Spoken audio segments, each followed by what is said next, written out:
So Meg 2 brings back Jason Statham as Jonas Taylor, and this time around we have him and a research team who encounters multiple threats while exploring the depths of the ocean, including a malevolent mining operation.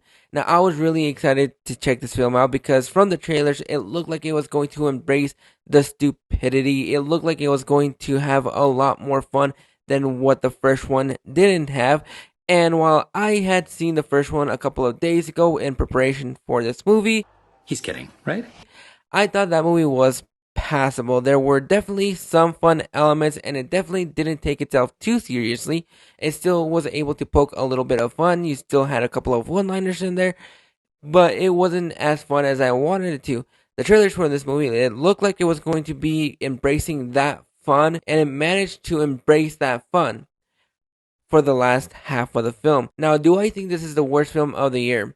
Probably not. I think there's a couple of other films that I would put ahead of this movie in order for this movie to claim that spot. But there were some fun moments in the last half that I really enjoyed, especially when it came down to Cliff Curtis and Paige Kennedy. I thought their characters had so much fun and they definitely knew what they had in front of them and they just went for it. They were the only ones that I thought were having a lot of fun and they were the only ones that I wanted to see more of on screen. Now, when you go into this movie and you see the trailers, it looks like they're going to be a couple of more megalodons. They're going to be a pack of megalodons.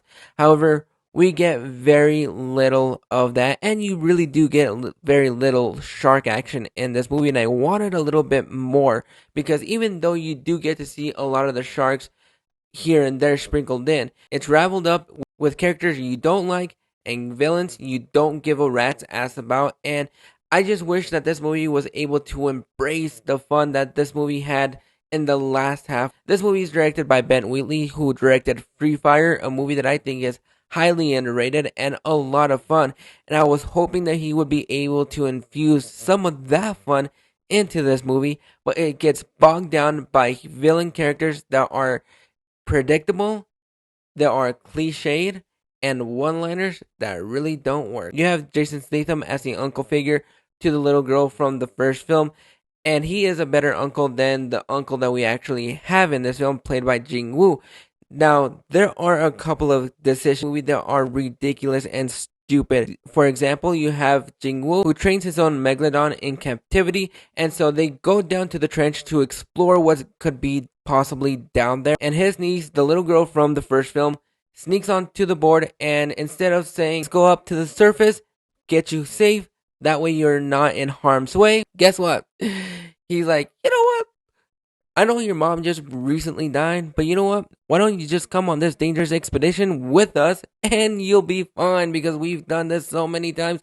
Nothing bad is gonna happen. Except the one time that something bad does happen, she is on board.